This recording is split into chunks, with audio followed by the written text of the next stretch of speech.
Hey, everybody, and welcome to the Seal Podcast, episode number 198 for the 3rd of November, 2023. I am your host, Fraser, and I am joined on my left or right, depending on which way you're looking. No one really gives a shit about which way it's the left or right, but we do give a shit because it's Neil.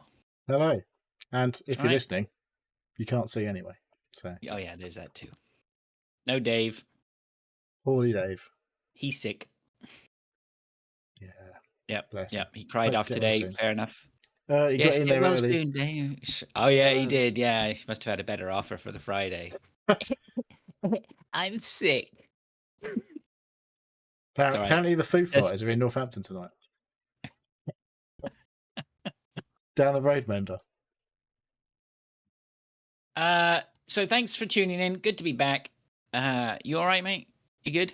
Yeah, I'm feeling largely recovered from my little cough and cold business that I had going on. Right. So, I guess it's the season. tis indeed. Yeah, we've In had the more change ways of than one. the change of seasons here. We've had the cold weather come in big time. We had a storm. Not super obviously. cold, but definitely like there've been a couple of days we've been like, yeah, that's some good Arctic weather coming in. Well, we've had a Storm Kieran. Oh yeah, I saw some things on the news about that. Say we, I mean we didn't get it, Storm Kieran. You're right. Yeah, You're nicely tucked away in the Yeah. middle. Yeah, we were safe. But yeah, it's been pretty bad in some places apparently. But I wouldn't know because I haven't bothered looking. So Yeah, right. Yeah, I heard bit mention of selfish the like that. storm. I don't know. I don't think so, mate. Honestly, right now, I don't think you are selfish not knowing about the bad news everywhere else. It doesn't make you selfish. It just means like there's only so much bad news we can all take in there. Like, what can you do from fucking the buzz? The Some of biz. it's Where are you? Leighton Buzz. The buzz. buzzard. Yeah, we had some shitty stuff going on locally, so you know. Well, yeah. And would those people out on the coast, would they have given No, two shits about your probably news, not. right? Probably not. About that poor lad who got wiped out on the electric bike or whatever it was. I don't know. What I remember. Oh, Yeah, that it thing. wasn't. Oh, yeah, that one. Yeah. Yeah. That was ages ago. There's more I know, recent but I remember. bad Oh, things yeah. happened, but you know. Yeah, okay. We won't go into that. It's too depressing. That's fine. Okay, let's move on then to the football. Oh, keeping it regular. Oh well. Oh, right. Well, I don't know what's happened to my little WordPad. No, I used the Microsoft Notepad. I downloaded a new font the other day and added it to WordPad. And for some reason, every time I open WordPad, it's using the new font, which is fucking gigantic and inappropriate for what we're using. So I'm just going to have to reformat the the text. It's in 72. It's in 72 points, and I can't fucking read it. It's all giant. Anybody who listens to this show beforehand, I'm sure Neil stomps around and gives us a load of shit for not being prepared, and then we got to go through this.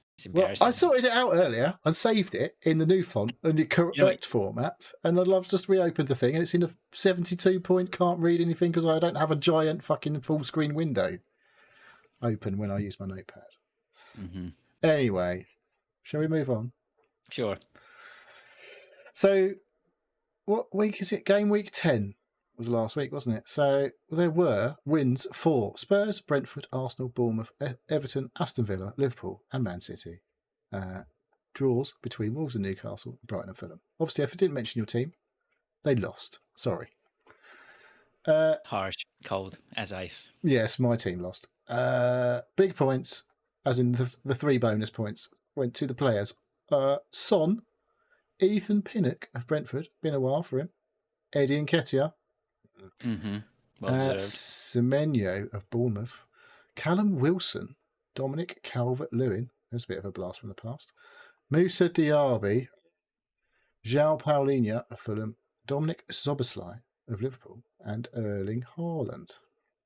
Player of the week, Eddie Nketiah of Arsenal. Scored a hat-trick in Arsenal's 5-0 win over Sheffield United.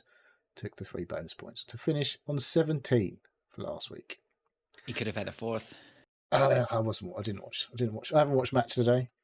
He could have had a 4th because he got a penalty, but he handed the ball to another guy to get him on the score sheet. Why wasn't Saka taking the fucking penalties? That's what I want to know. No one, because I don't know. Everyone's holding this candle and saying how great Saka is? Is he? Well, he was supposed to be taking penalties. I've not bought into the Saka hype train. He's a star boy. He's the star boy. He's great. He's awesome. I think it was Nketiah was, it was his penalty to take, but he gracefully gave it to the other guy who needed a goal. They keep doing this. What? It's almost like they're teammates What and are you care about talking each about? other. What are you talking about? Who scored then? Who scored in that game? Havertz. Nketiah or whatever. Havertz again. What, in the Arsenal You didn't game? give it to Havertz. That was the other week that Saka gave it to Odegaard and Havertz in the same game. No, it wasn't. You'd have to read the match reports. Anyway, go on. I'll No. find it. I'll dig it out. Right. Slight interruption. Snoogans in the chat says, as a Man City fan, can we all laugh at Man United? La la la la la la. Oh, yeah. Well, speaking of that, can we all just pay recognition to my prediction last week I don't know, what was your prediction last week? when we were talking about captaining Haaland? And I said, okay. it's more, you gave all the reasons why Man City might not perform. And I said, I don't know. I think Yeah. he fucking Yeah. battered him last week. Yes. And Well, they did it again. I just had that feeling, and that feeling was obviously something completely else. wrong. Something else, wasn't that? That was indigestion. So, top scorers. The average score on the whole thing was 66 points. So, if you got better than that, obviously you were hopefully on the way up. Gary De Felice. Defoe. 93 points last week. Oh, that's 2 good weeks on the trot for Yeah, Defoe. it's I'm not not bad, mistaken. not bad. Still 16th though. You know, but he did go Actually, up. that's a great points haul this week. It was. Jake Fisher, I'm afraid, is not doing very well in the whole thing, but did get 87 points last week. He's 30th in our league. And my daughter, also not doing very well, mainly because she joined about game week 8 and so is missing like Yeah, I 300 just points. noticed that. So she just came in late, right? Yeah. Yeah, she scored 85 last week. So. Well, she's got the battle to get off the bottom. That's good for her, right? She'll be got her own impressed fight. if she's not bottom at the end of the season. That'll be a good season because she joined Yeah, well for late. sure. Yeah, well, it's all about the individual. You know, at this stage of the season, not everyone can be top, right? She's in it for the cup, Glory, obviously. You have to. Oh, is she? You got to pick your battles. That's what it's all about now. Top 3 in our league. My son is still holding on to top despite not having Erling Haaland last week. He's on 653. I moved back up to second on 640 despite not captaining Erling Haaland. And Lewis and Nathan joint third on 638 points, getting a little bit close. Head-to-head, we had wins for Dave against my boy. The average beat Lewis. Must have had a bad week. Mike Redmond, storming, beat Andy Cox. Fraser, you beat Phil Taylor. Gary De Felice, obviously top scorer, beat Chip Spice.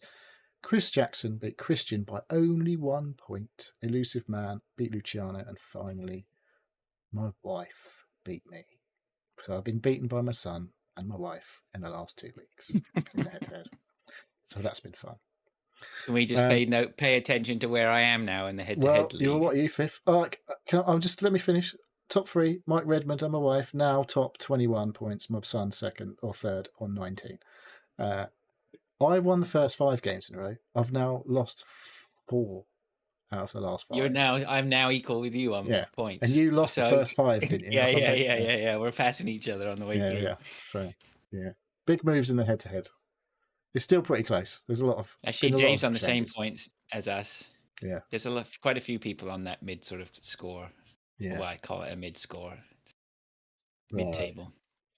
Defoe, look at him go. Keep forgetting to put the table up when we're talking about this because I'm so busy. It doesn't matter what week it is. There's an old septic always popping up, trying to take the glory, eh?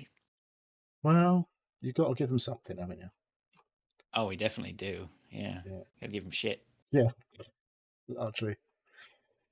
So who's this week? I don't know what to do this week. I took a 4-point hit last week, and I put João Pedro in, and that did not go to plan. But I did bring Tsimikas in on my part because that was the main thing. Is I couldn't get Tsimikas in last week without taking a hit, right? Unless I got rid of one of my other better defenders. I had a defender who was on a red, and I had Colton Morris who was a Luton. Obviously, he wasn't really going to do a lot up front. So I thought João Pedro, despite he's been doing well, scoring goals in the Europa League. Obviously, never quite sure who is going to play for Brighton. They're a bit thin on the ground. Got a few injuries. I was like, he's got to play. He's got to play in the league. He's got to play in the Premier League, and he didn't fucking play in, did he? Brought Adam Lallana in. So this week, I'm thinking I might bin him off. So he's probably going to come on and score. You've only just come on, and you paid points for him. I might take another 4-point hit this week. That's what I'm thinking. It's only 4 points anyway. Look at you. I'm second. Points. Whatever. I'm second. Dude, you're only 15 points in front of me. Yeah, all right. That's 4-point hits. Yeah, I won't be taking too many 4-point hits, but it's got to the point where I've got 2 players I'd really like to have this weekend, and I've only got 1 free transfer, and I can't make 1 transfer. Well, I could make 1 transfer, but that would be the weaker of the 2 that I want to make. But so I might drop Ollie Watkins and João Pedro, 2 strikers, bring in Darwin Núñez and Dominic Calvert-Lewin. Oh my God, what are you talking about? Don't bring in Calvert-Lewin. Calvert-Lewin is good until he's injured. Who have they got this week? They're at home to Brighton this week. Brighton giving up chances left, right and centre. Liverpool away to Luton. I'm like, I feel like that's worth the 4 points at the moment. But, could go to shit. But Darwin Núñez and Calvert-Lewin could both score hat-tricks this weekend, and then I'll be kicking myself. So, I don't know. That's that's where I am at the minute. All right.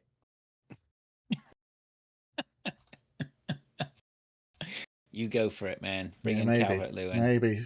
Be bold. Be a bit left field. Not quite as left field as taking out Haaland, obviously. He's Calvert-Lewin is someone I would consider putting in. I wanted to do a little bit more homework on him, but he scored a great goal against West Ham last week. Like he had 1 chance basically and banged it in. Yeah, it wasn't even a chance. It was a very low scoring opportunity. Who is he? He's suddenly on Match of the Day. He's suddenly on Match of the Day and the interviews, and he's on the sheets or whatever. And now everyone's like, got to put him in. He's nobody, man. Mate, I had him last year. I had him last year. I've had him loads of times in the past. Old news. Well, they ain't got no one else up there, have they? That's for sure. So that's all I'm saying. That's my potential for this weekend. But I can't just put Calvert-Lewin in. That's not my 1 transfer. I can't put Calvert-Lewin on 1 transfer. It's got to be Núñez. I want Núñez, but I can't do Núñez without either dropping Moussa Diaby to someone completely poo in midfield, who's basically just going to be a bench fodder, or doing Watkins to Núñez and João Pedro to Calvert-Lewin, and I keep my decent midfield. Yeah, see, even though you're ahead of me and I need you to just fly into the sun, that would be wonderful for me, right? My argument is this. So you look at Calvert-Lewin, like he's only just getting into a run of time with the squad, right? Like last minute, he scored 9 points. The week before that, he was only just on for 60 minutes, right? That was, but he's just coming back.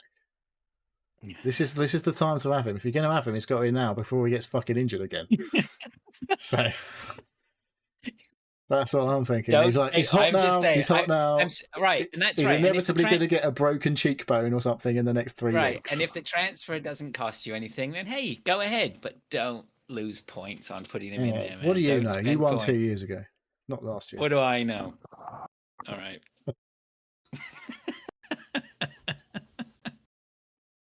Anywho. Yep. Is that enough football? Sure. All right. Let me just shut my door here. Did your pooch just come in? He's here. Yeah, I can't see because there's a browser window in front of you at the minute. He's just hanging around. All he wants to do is be fed. I thought there was going to be more to that then. Like he's been a bad boy again. No. He's been good. He's a good boy. Okay, let's move on to the listener stuff. Defo, he of the fantasy football, says a little self-promotion. I'm doing Extra Life for the 12th year to raise money for my local children's hospital. It's a 24-hour gaming marathon on Saturday, November the 4th. That's tomorrow, people. Swing by my, depending on when you listen, swing by my Twitch or YouTube channel.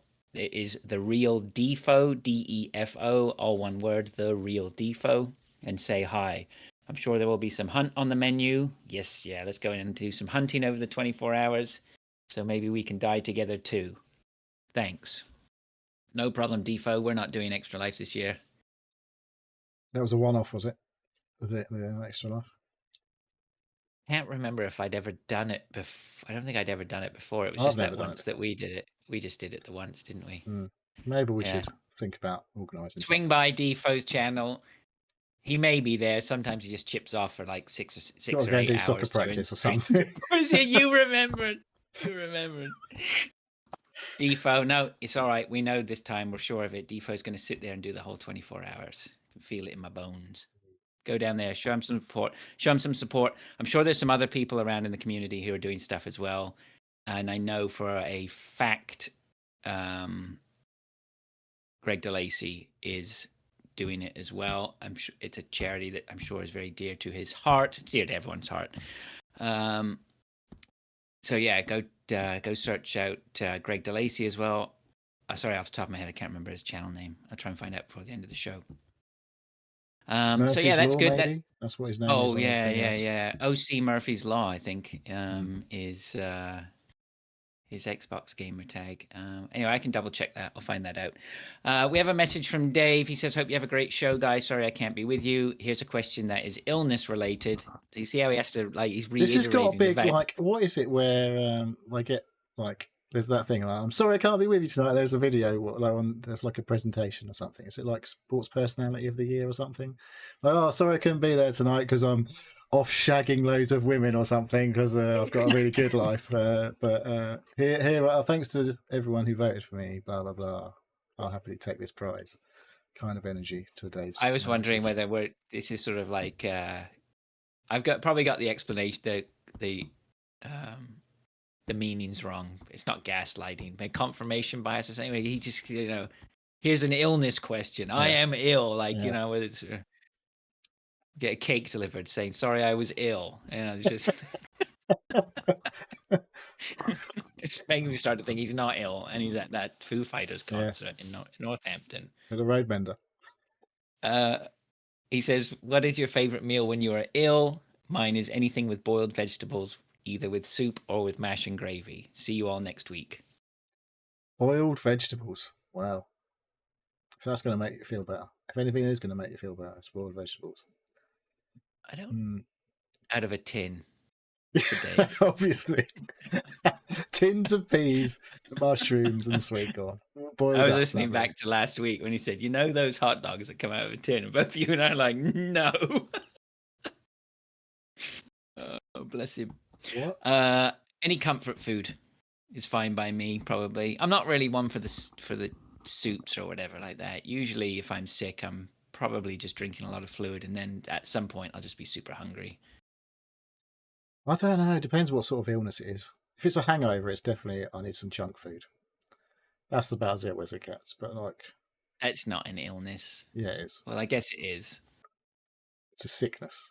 It's It's a sickness. Yeah, it's a syndrome. I don't know. When I'm ill, I just kind of try and go on as normal as possible. Generally. You're stoic, aren't you? Like that? Yeah, I don't like last week. I was a bit ill, but I didn't really do anything different. No, I don't get proper ill, really. No, when I was COVID, you got ill. You made the show. Yeah, exactly. I was coughing last week. I just put myself on mute when I had to cough. Yeah. I'll let the AI noise suppression do its work. We call that stepping up, Neil. Yeah. That's what we call that. Yeah.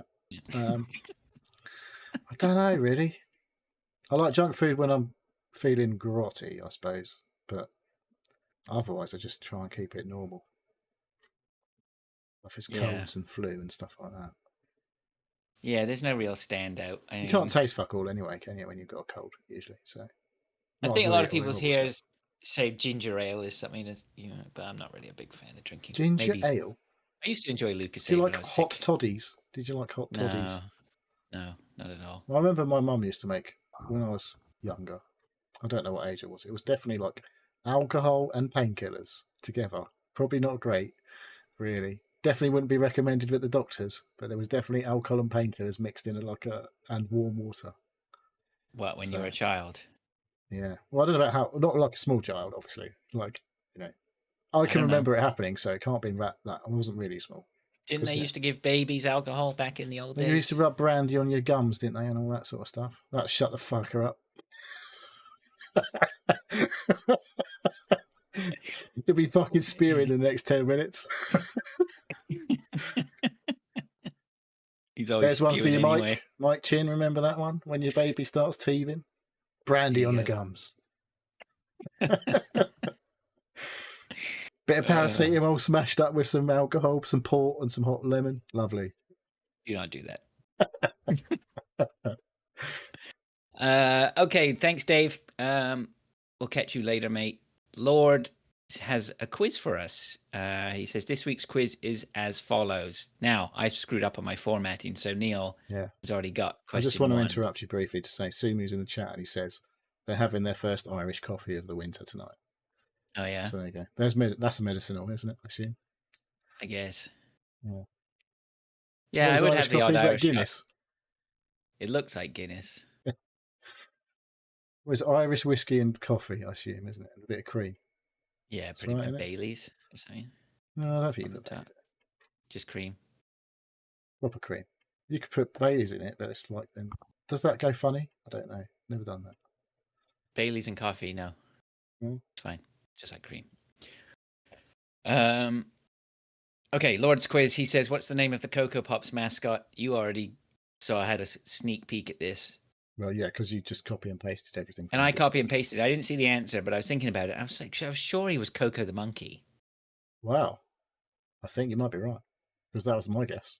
Because I didn't obviously see the answer already. So. And is it? Oh, we'll come back. As I recall, it was Coco the monkey. I was sure it was Coco the monkey. So it was definitely a monkey.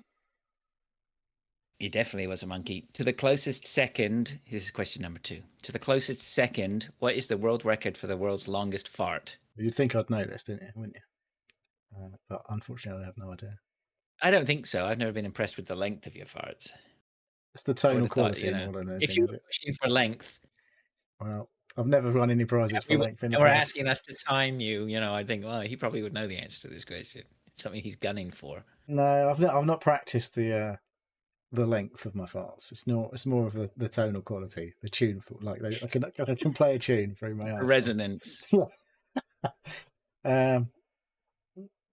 I've got to guess. It's got to be quite long, hasn't it? It's got to be quite long. I've got a guess, and I don't know why, but 24 seconds just jumped straight into my head. 24 seconds. Which is a long time. It's a big fart, isn't it? If you go to be honest. But at the same time, are you allowed those little pauses between? Like you can do a big fart and then like it will sort of die off, and then there'll be a little at the end. Like, if you could control it, minimal flow, but still getting that resonance, so it's got to be lower frequency sound, surely, leads to a longer fart. Like mine are quite high pitched. I would have thought higher frequency. No, high pitched. You're surely that's less coming out quicker, higher pitched. Maybe quicker when there's definitely larger more vibrating diameter. going. Yeah, I know. This higher frequencies, surely. There's a lot of fluid dynamics at play here. I think 24 seconds is on the low side. It's got to be something ridiculous. 47. You don't think 24 seconds is ridiculous? I think that is a long time. But 47, that is a world record. You could play like The Price is Right and just go 25. Then anything above, you'll win. I could have done that, but that would be boring. So. Okay. All I can see is there's a lot of writing in like spoiler writing after. Well, hopefully there's hopefully some long explanations to come. Exactly. So let's see. And question number 3 says, for 1 point, name the 4 capital cities the Danube River flows through. I should know this because I've definitely heard this in quizzes before. Danube. This is where we need Quizmaster Neil to step it up. Okay, so I have no idea. I'm guessing the Danube is what? Is that where is the Danube? Is it Egypt that way? No. That's it's European. the Nile. It's like Budapest, and that sort of area. What's that? Hungary? Yeah. Is that Hungary? Budapest? Something like that. Prague. Okay, Prague, these sound good. Budapest. I should fucking know this. What's Sarajevo? I don't fucking know now. I've lost it now. I'm completely lost. Sarajevo. No idea. Is that a capital? Split? Don't know. That's my answers. That's my 4. All right. Okay, that'll do. All right. Do you want to do the answers? Right. What's the name of the Cocoa Pops mascot? Oh, you'll never guess. It's fucking Coco the monkey. There you go. Right. I can't believe that I knew Coco the monkey and I'm struggling on And I saw the answer. capital So cities. It's yeah. embarrassing. Right. To the close. This would be more embarrassing if you get this one right, probably. Surely. To the closest second, what is the world record for the world's longest fart? The answer is. Fucking hell, we were way out. Oh, yeah. 2 minutes and 42 seconds. Go on. The record is held by Bernard Clemens of London. Go on, Oh, yeah. Bernard. Is that it? Yep, that's it. No dates?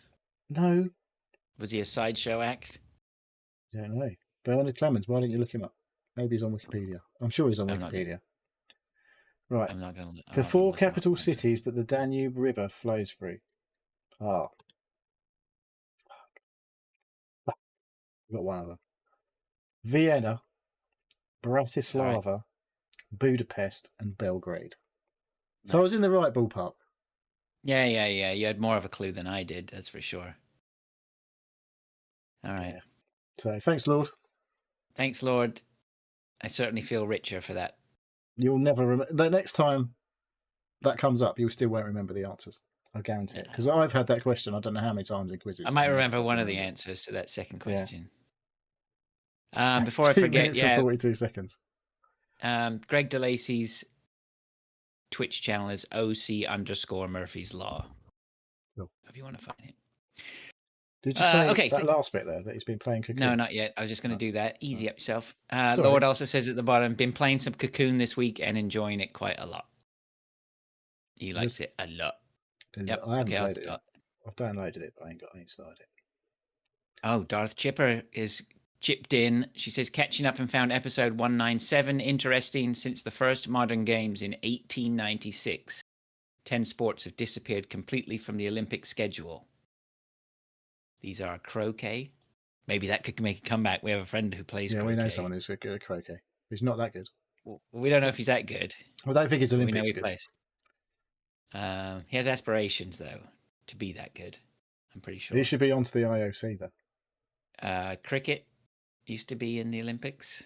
Cricket could make a comeback. Jeu de Paume. I don't know what that is. Something about apples.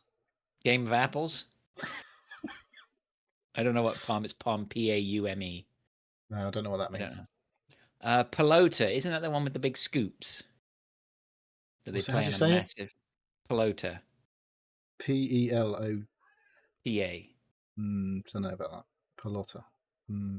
Not sure. Polo. Roque. ROQUE. Never heard of it. Don't know what that is. Polo. That's for posh people. Yeah. For rich people. Well, yeah, they don't have to be posh, I suppose. Rackets. I don't know. That's, I guess, a racket sport of some sort. Isn't there a thing called racquetball? Like, literally, like... There is a racquetball, yeah. What's that? Squash and racket. Well, squash and racquetball, similar in a way, but not the same. But obviously. Very similar. Do you not play against the wall in racquetball? It's you can use the same court. No, you can use the same. In fact, it's very, very much the same. Except in racquetball, the racket's shorter and larger, and the ball is bouncier and bigger, right? Okay. Bit like that pickleball. It's squash for losers, mate. That's what it is. Okay. Right. Tug of war, lacrosse, and motorboating. What the fuck is motorboating? I don't know. That's a bit easy, isn't it? Let's be honest. Compared to like sailing. Yeah. Motorboating, that's an interesting one. I'd be curious what the... Are there any... There's no like assisted sports now in the Olympics, is there? Where it's like a machine involved? No, exactly. That's why that one's interesting, right? All right. That could warrant some further investigation. Interesting. You just have like motor car racing or something instead. Like, where do you like? I don't think of any sports in the Olympics that are like that don't involve physical exertion of a human being. Yeah, I'm not sure. All right, thanks, Chipper. Appreciate that. Speak to you soon. Friend of the show, Column, Psalm 67 says, thoughts on Christmas adverts on TV in November. Hate or love? Which one, lads? I'm in the hate camp. I don't really have any skin in this game. I don't really watch anything. Yeah, I'm largely ignorant of them. I think one was on earlier, and it kind of just passed me by. Right. I thought, who was it? Maybe I know there's been a bit of uproar. There always is. From the Marks and Spencer's adverts. Oh, that's that I saw that. They were throwing green and red stuff in the fire or something. I haven't seen it. Well, obviously, I don't know how many people have seen it now because I think that's. And everyone, I associate those colors with something, and this is played with my feelings. Therefore, fuck off. Oh yeah. But I saw Mariah Carey did a good thing. I saw her it's Halloween's over, so like there was a big block of ice with Mariah Carey and they were like defrosting her, saying it was just like it's time. All right, okay. Yeah, that's quite funny. That's quite funny. Yeah, fair enough. That's good. Other than that, I'm like, I don't know. I don't watch enough TV to be affected by Christmas ads. I don't think. I don't watch normal TV. Yeah, I watched the Formula One earlier. They don't tend to have Christmas adverts on Formula One. It's more that when I go out now, I'm starting to see signs of Christmas popping up now. And I'm just like, well... I know what's my background for next week. Yeah. Oh, you've got Guy Fawkes it's not Guy this Fawkes. Week, right? It's no, but that's what you've got for this week, yeah. Fireworks this week. I had Halloween last week. Remembrance next week. No, maybe not. All right, thanks for that. I don't think that far ahead, to be honest, so, probably not. Thanks for that, Colin. Appreciate it. I hope you're doing well. Go check out his podcast, Last Save Loaded. Let's move on to what we've been doing. Hang on. Notification. That's okay. It's only a like. It's all right. It's only a like. It's fine. Only a like. Never only a like. Let's move on then to what we've been doing. Do you want to start? Where shall I start? Can't remember what I put on it now. Oh, yeah. It was a regular pub quiz this week. On the first Wednesday of the month is pub quiz, local pub.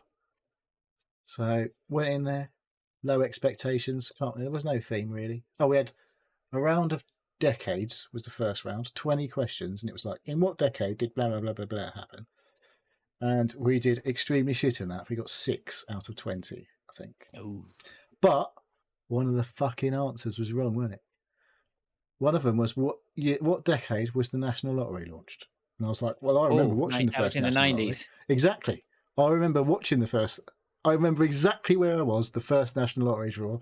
So do I. I was in my girlfriend's flat in Nottingham. I was in Nottingham as well. A very brief time that I was actually at university. We were all of our halls, like our floor, whatever, was in the common like the kitchen room, watching the National Lottery. And I was there in a pair of red shorts. I remember that much.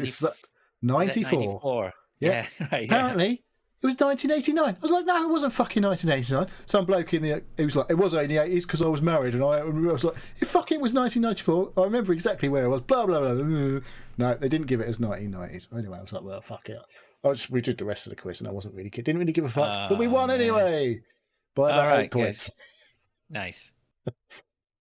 Well, then I can back you up on that fact there. Yeah, exactly. I was like, I googled it. I was only down the fucking road as well. Fucking look at that! Look, 1994. I was practically watching it with. He was like, no, it's wrong. It's 1989. I was like, fucking ain't wrong, mate. It's 1994. I remember it fucking vivid. Anyway, so we won another pub quiz. Nice. Couple of little things. Yesterday, turned my PC on, and it started going. I was like, oh, for fuck's sake, what's that noise?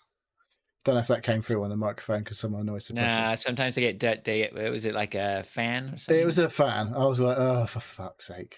So I turned it off straight away and I was like, turning all my fans. I was like, one of them was going bang, bang, bang, bang, bang, bang, bang, bang, bang, bang, bang. I was like, okay, that fan needs to fucking come out. I ordered some new fans for my computer.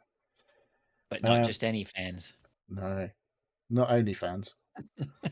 There were 3 grey Noctua 900 RPM fans that I ordered. Anything special about them? Well, normally they're brown and beige. They have a brown and beige thing. They're good fans usually, but they have this horrible colour scheme that for some reason they've stuck with. But they've started to realised that not everyone wants a brown and beige fan.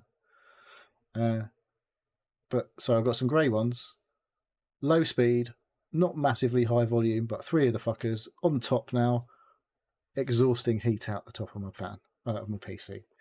And I've had to take one extra fan out because when I went to put my 3 fans in, one of the other ones was in the way. I was like, for fuck's sake, this is annoying. So I've lost one. You could mount it on the outside, can you? I could if I wanted to, but that would be rubbish because it wouldn't fit because it's on the front. And there's like a face to the PC. So I've just moved. I've removed one because they're intake fans. If you're putting on three and taking off 2. Then... I removed one intake and put in 3 exhaust things. Going up the top. Yeah. So it's heat rises generally, so I'm just assisting that rise. You're giving it a little 3 bit fans, of a push. like hoofing it out. And I've repositioned my front fans to like one of them points directly at my big air cooler. So the air comes from outside and shoots straight into the big CPU cooler. And then the other one goes straight across the graphics card. And I did have 3 of them at the front, but one of them was at the bottom, like blasting my mechanical hard drives. But I don't really use my mechanical hard drives that much. I was like, fuck it, they can get hot. They don't matter. Right. It's not like mechanical hard drives ever break down, is it? But they're like old tech that I'm not that bothered about. So that was that. That cost me 50 quid to get 3 nice, and it's so fucking quiet. Like before I put the 3 fans in, I just took the old one out and moved one of the other fans to the back.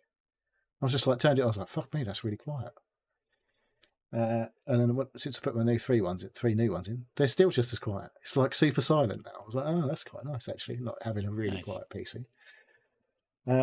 So yeah, maybe they weren't super expensive. They were 15 quid each. 12 quid each, I think, these Noctua fans. And they're like proper good fans, but they're not. You can buy an extra 2 quid, you can get faster ones, but obviously they make a bit more noise the faster they are. But yeah, nice and quiet, nice and cool. I can feel the air coming out the top of my PC. And then a couple of things. We were talking about Yorkshire puddings the other week. Was that last week? It's me. I've not been having a great time with them. No? Right. I made Toad and Hull tonight. Oh, yeah. And it was fucking ace. Oh, yeah? Yeah. I'll have to talk to you later then about how you did it. I'm going to tell you right now, mate. I'm going to tell you right now. 3 eggs this was. It was a lot of It was a lot of Yorkshire. So if you're making Yorkshire puddings, you'd need a lot of trays. 3 whole eggs and a yolk of a 4th. Equal amounts of flour and milk, and a good 1.5 teaspoons of salt, a little grinder pepper in there. Not you can really taste that.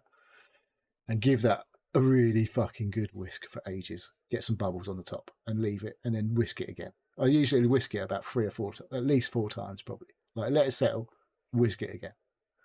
Do that about 4 or 5 times. Leave it for a good half an hour, and keep whisking it every sort of 10 minutes or so. Cook my sausages for 20 minutes in the big roasting tin with a load of oil in. Turn them a couple of times, obviously, for the first 20 minutes. What oil do you use? I used light olive oil, not normal olive oil or extra virgin, light olive oil. So it's basically frying oil, but it's made from olives. I think it's blended with vegetable oil, to be fair. And then, like, that's at 200 on a fan. 200 fan. So that's like 220 without a fan. Mm-hmm.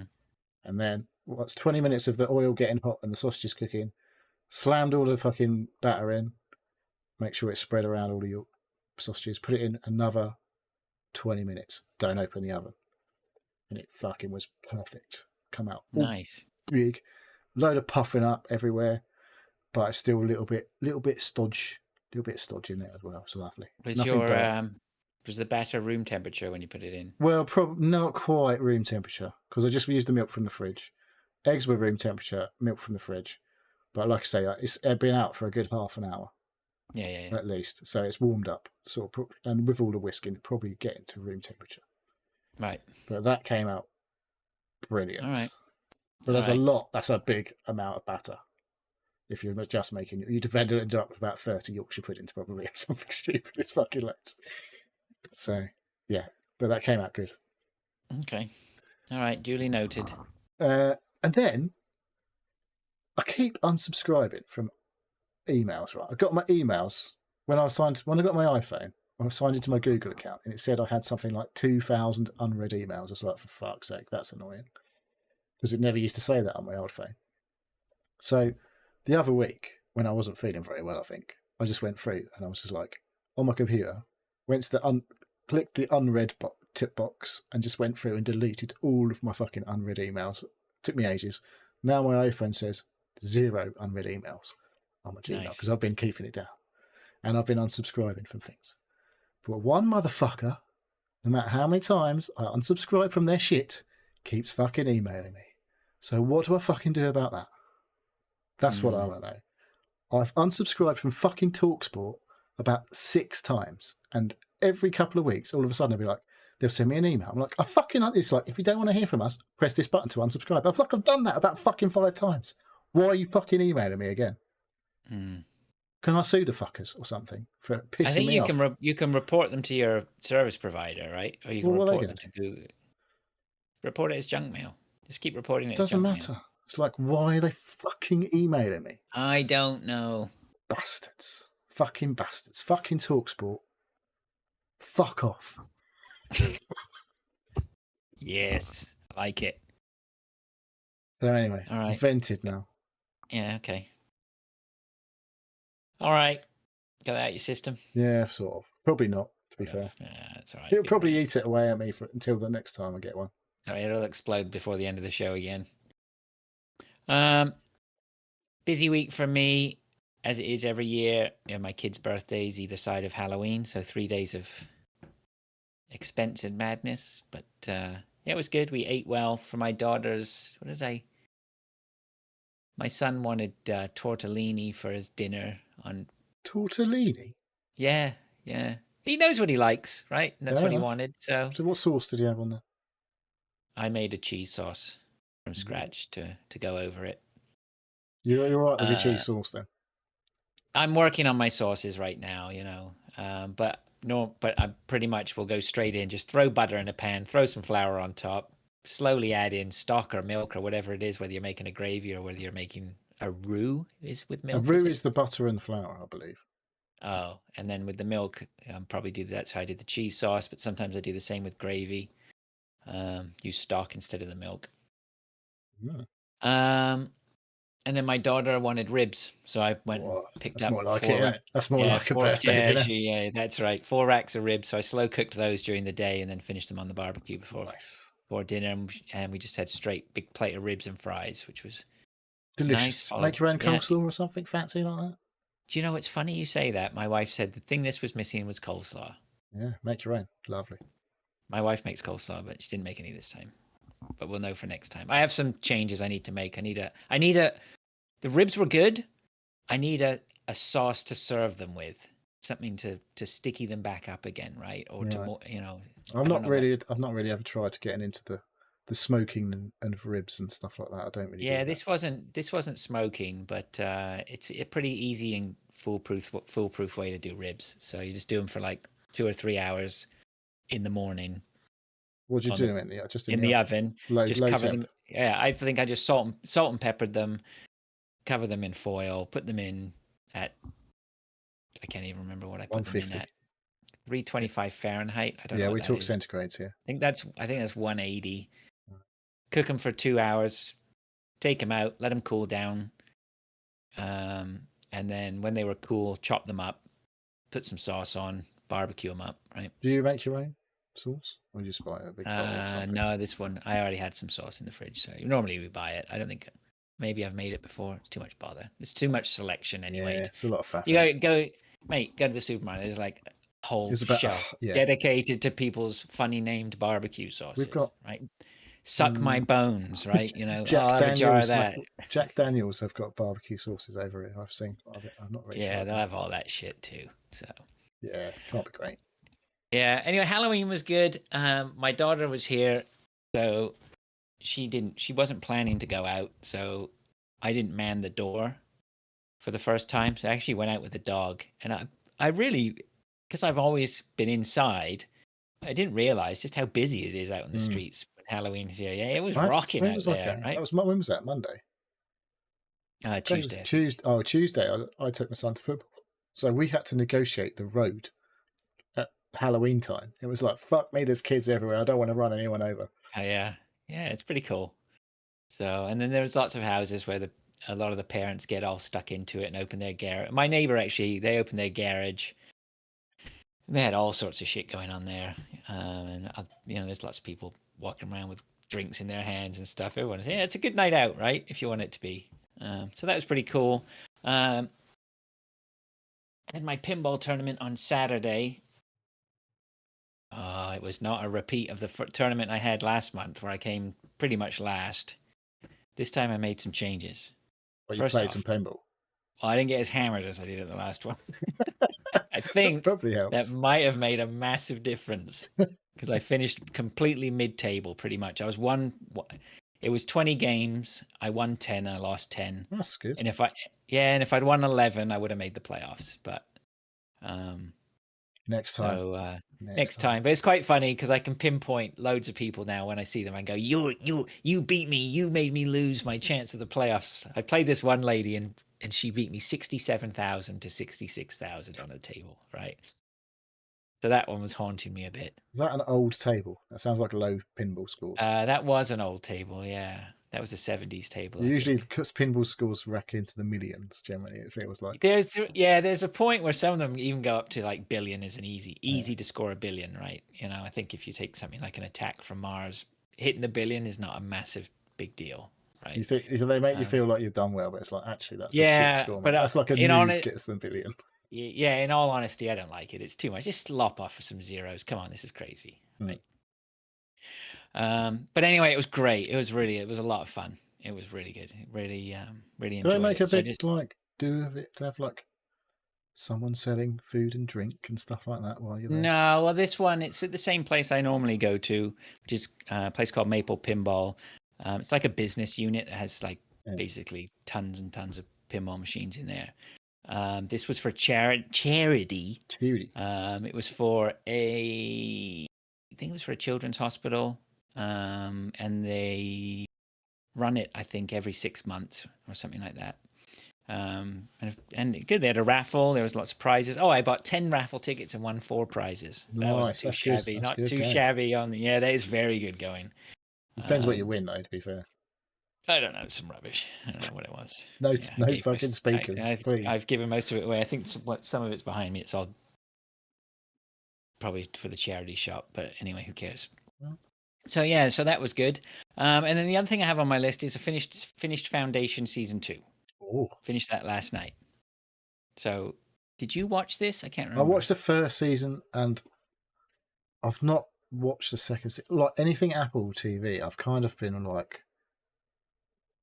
I don't know, my subscription's running out in the next 2 or 3 days because I keep getting offers to like, here's 6 months Apple TV, and every time to try it's activate, it's like, no, you can't. It doesn't work because I'm already off subscriber. I'm like, oh, fuck's sake, I need to let my subscription lapse before I can activate all these offers. So I've kind of not been watching anything. I don't know why. It's just like instead of like rushing to watch everything before my subscription's like that, I'm like, oh, I've got another 6 months to like cash in. I just want it to fucking run out so I can cash it in. Yeah. Well, Apple's just is raising its prices too right now. It's £2 extra a month, isn't it? Oh, over here, it's from $4.99 to $6.99. Because when it was like, oh, your thing renews at $4.99 a month, and I went as soon as I cancelled it, went, oh, if you want to join, it's $6.99 a month. I was like, what? Hey, what? Yeah. We're going from $8.99 to $12.99. Oh, that's expensive. Anywho, you literally like 2 to 1 at dollars to pounds then. It's getting that way. Wow. It's not good right now. I thought the pound was shit. Yeah, fucking our Mickey Mouse dollar. But yeah, Foundation season 2, get on it. Dave's not here, so I could probably chat to him about it. There's not much for us to say except, honestly, mate, I was thoroughly impressed. It's a big step up, is it, from season? Because season 1 takes like. I don't think it's a big. I think season 1. Not that much happens really in season 1, I guess. I don't. Do you know what it is? It's like it's the same as fucking Ted Lasso, right? You almost feel like. Well, no, it's not the same. I'm not the same as Ted Lasso. That sounds outrageous to say that, right? But I mean this in the sort of in season 1, you felt like there was more of like it was just an overarching story for the first season, and then in the season 2, you feel like it's more broken up into individual episodes. I Like feel it's like almost season 1 of becoming. Foundation was like, here's everything that's happening, and like not going into too much detail of it. It's been a while since I watched it, to be fair, but it was a bit like loads of stuff is happening, but we're not going into too much detail about any of it, apart from Yeah, like walking in the desert with your shirt off. yeah, there was quite a bit of that. Season Yeah, 1. yeah. No, they did a really good job, I think, in season 2. They made the characters a lot more interesting. I think they went.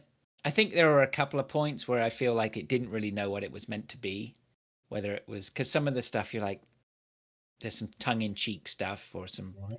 let's call them some laughs Ooh. in inverted commas, right? And you're just like, I don't really know Does if it get that a bit Star fits. Wars? Yeah, it does a little bit. Like at one point, and it's I don't want to spoil it because I think you should watch it. Yeah, I But probably should. you know, it's easy. It's easy for me to start picking faults in it. What really I should say is just the ending was fucking great. Just Okay. I thought in terms of watching things that deliver, that thing fucking delivered at the end. Is that right? That's not going to be it though, is it? That's going to be more. There's definitely going to be, yeah, they had a prologue. They had, like they had the ending, and I honestly I noticed it. I was sitting there with my mouth open at the end. Wow. I literally realized my mouth was wide open while I was watching it at the end. There was just like, it was fucking great, mate. It was a really, really quality TV moment. I thought I was thoroughly impressed. That's definitely one I want to watch with the full setup, though, isn't it? Yeah. Surround sound and everything. It was good. It was the ending like that was really good. You do have to go. I think there's some side story. There's one side story they have there. I'm like, it was interesting. I think I was bitching and moaning about it. My wife was just ignoring me, so I think she enjoyed it. So it could be just be me. And then Brother Day, him of the shirt, him of the no shirt, he's just fucking quality, mate. He's just absolute quality, And then, yeah, you should see it. You should see it. I can't even tell you. How many episodes? 8, 10? I think it was 10. Ooh. It was 10, and it sounds like a lot. And maybe it was, I think, around about between maybe sort of 6 to 8. I think there's a point where you're like, it's starting to get a little bit of a slog, and then it just hits you with something. You go, oh, yeah, that's good. Okay, that's fair enough, right? I'm in. Okay. I'm in again. So highly, highly, highly recommended. Probably the best thing I've watched this year. I've got to start watching some of this shit. Yeah, I so could that have was watched good. loads of stuff in the last 2 weeks. I've been off work. Oh, there you go. But I've been busy playing video games. Well, should we move on to video games then? Maybe. I think we should. Okay, we might as well go in one and pass. Okay. Right. Where do I start? Am I going to start? Sure. Right. Well, it was spoopy season, isn't it? So I thought I'd find a spooky game to play. There's been some spooky games come up on services that I have, like The Evil Within and The Evil Within 2 came to Epic Games for free. I didn't play those. A game that came to EA Play recently, Dead Space Remake, is what I chose to play. But I heard people talking about this the other Sunday, not really liking it, thinking it was a bit, I don't know, can't remember what they said. Oh, someone was moaning about one of the characters being a lesbian. I was like, when I was listening to that show, I was like, I didn't even fucking notice. I don't know what you're talking about. That completely passed me by. And that was a big topic of conversation for a good 5 minutes, it felt like, in the show that I was listening to. Veteran Gamers, wasn't it? Yeah, it was Stu. But I totally didn't even notice. I was like, I don't know what they were saying about. It was taking too long to get into the game. I was like, I don't know what you're talking about. I didn't play the first game though, so maybe that's the thing. I never played it the first time, so I just going straight in fresh. And I was like, not really listening to what the fuck was going on. I was just like, there's some fucking. They're off to find this spaceship that's gone fucking weird or whatever. I don't know. I don't even know what the fuck the story is. I just went in. It's like, I'm gonna hack up some fucking weird zombie fucking alien shit with my. So sorry, did you plasma cutter. Played any of the Dead Space? I've never played Dead Space before. Oh, okay, all right, okay. Oh, that's cool. So I went, and this is completely cold, and yeah, the introduction didn't bother me in the slightest. I can't really remember what happened, but there was a bit of spiel, bit of scene setting, and then I just started walking around the spaceship and I got into the action fairly quickly from what I recall. But I literally played 4 hours straight the first time I played it. But I haven't played it since because I've been busy doing other things. But the 4 hours I played, I was quite happy. I was enjoying it. I got new weapons. I fought the first big monster. Was about where it ended for me. Because like normally, like you're just going around killing. Well, they're like human beings that have been changed, I guess, into these weird alien things with like spiky arms and legs. But obviously, it tells you pretty much straight away: don't shoot their heads, fucking shoot off their limbs and all that sort of shit. And so I knew the deal. I knew a lot. I've heard a lot about Dead Space over the years without ever playing it. So I knew that you weren't supposed to shoot people in the face. You're supposed to shoot their arms and legs off. But the game tells you that straight away. It's like shoot the limbs. There's a big thing on the fucking wall. Tells you to shoot the limbs off. Yeah. So all of that stuff, I was enjoying it. I was like, this is great. And the atmosphere, the creepy sounds, and all that shit, very spooky. Not full on scary. Definitely made me jump a few times, which is what I was after. I was like, this is great. Looks pretty good. Playing on PC, there's a bit of an issue. Every time you like open a door into a new area, it kind of freezes for about half to 1 second, or maybe longer. But once it's decided to load everything in, it fucking plays fine. And it doesn't ever happen in action. That's what we call minor jank, right? Yeah. It's like literally you open a door and it goes, I'm just going to, oh, is the game going to crash? No, it's carry on. So that was a bit annoying. Does like slightly immersion breaking, I guess, but on the whole, I don't know. Like I say, I don't play the original, but it controls great. It's easy to shoot the things, and there's a bit of a like the big boss I had to fight. I was like, I don't know what I'm doing wrong here. I'm just running around in it. I've got no fucking like hardly any ammo. I'm definitely going to die.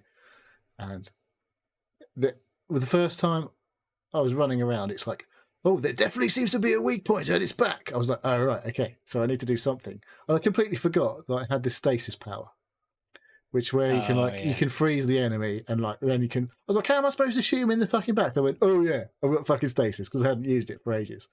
So you like whatever it is, you hold.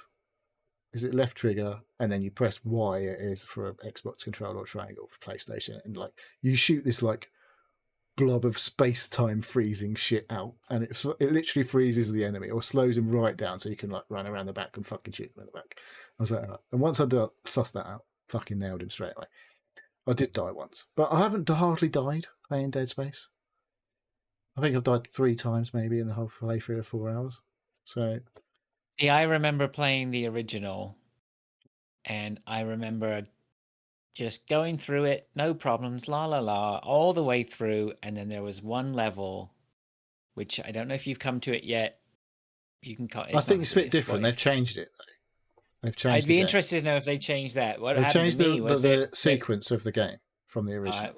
I got stuck on a level that was like a completely different type of movement mechanic where it was in zero gravity. It was in zero gravity. Zero gravity comes quite early, and they've completely changed the thing. Apparently, that's one of the massive changes from the original. I've not played the original, so I can't. That was the one that broke. That was the part that broke me. So, Zero G works great now. It's just like, I've got a boost thing, and I just like boost where I want to go, and you're really quite mobile in Zero G. It felt like, but you have got like a ticking timer of your oxygen tank or whatever that you've got like 60 seconds of air.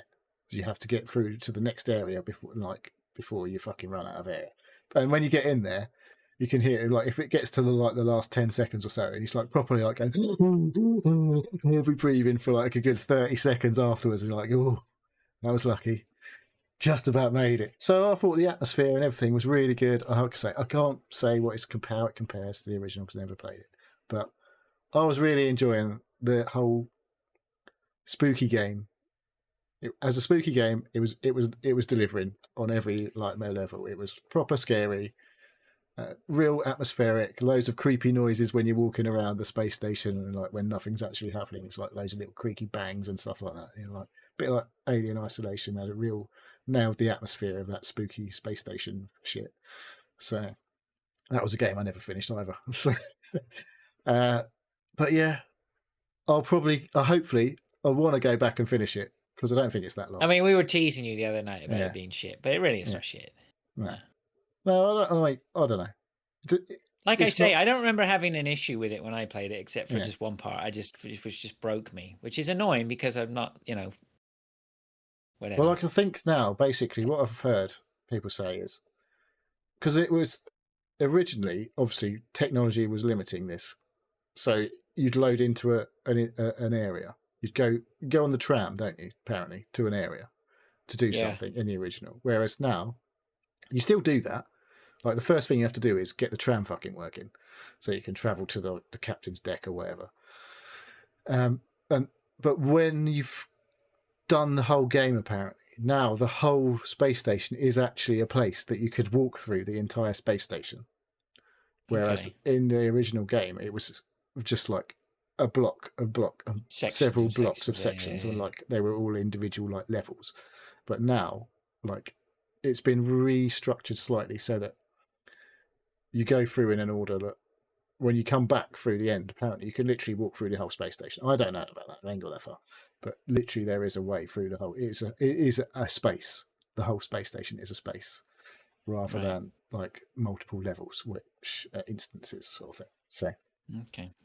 But I haven't got to that point yet. Well, like I say, I'm 4 hours in and I was enjoying myself wholeheartedly because it was just exactly the right kind of mood that I wanted for that spooky game.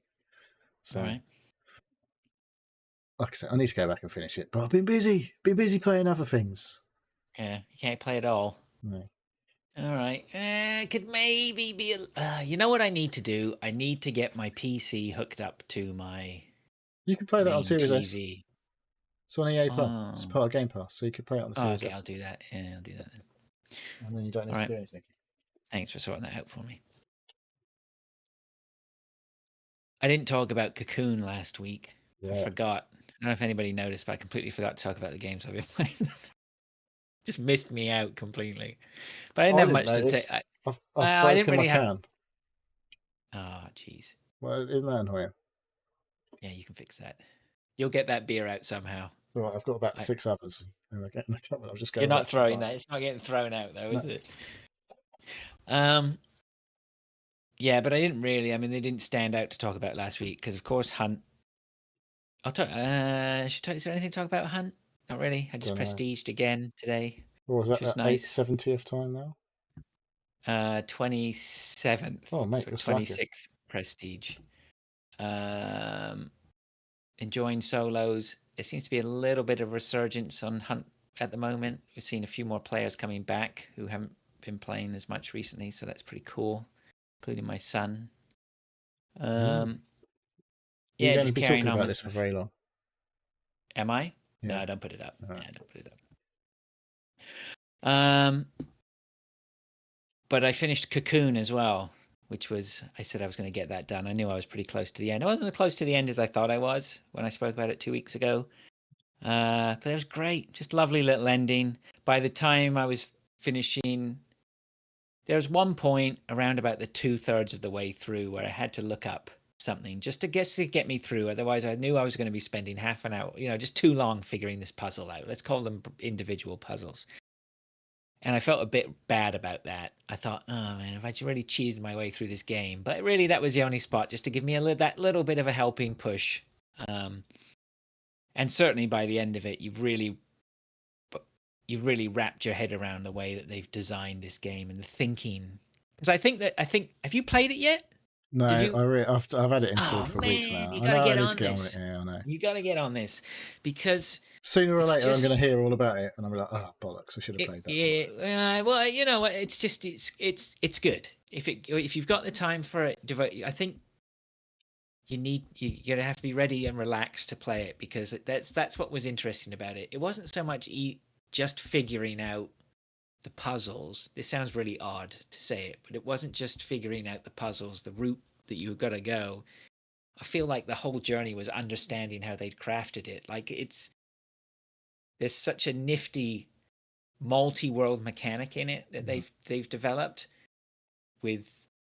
You'll see it when I play. Anybody who's played knows what I'm talking about. You can go orbs within world within worlds, and Yeah, you I've can heard a take bit about that. because every world is represented by like a base. Let's call it a basketball, right? So the orange basketball is the orange world, and you put it on the pedestal, and then it allows you to go into the orange world. When you go into the orange world, you could also take one of the other worlds in with you, and then leave it in that world, and then you come back out of the orange world, pick up the orange basketball, and it's still got the other world now in it.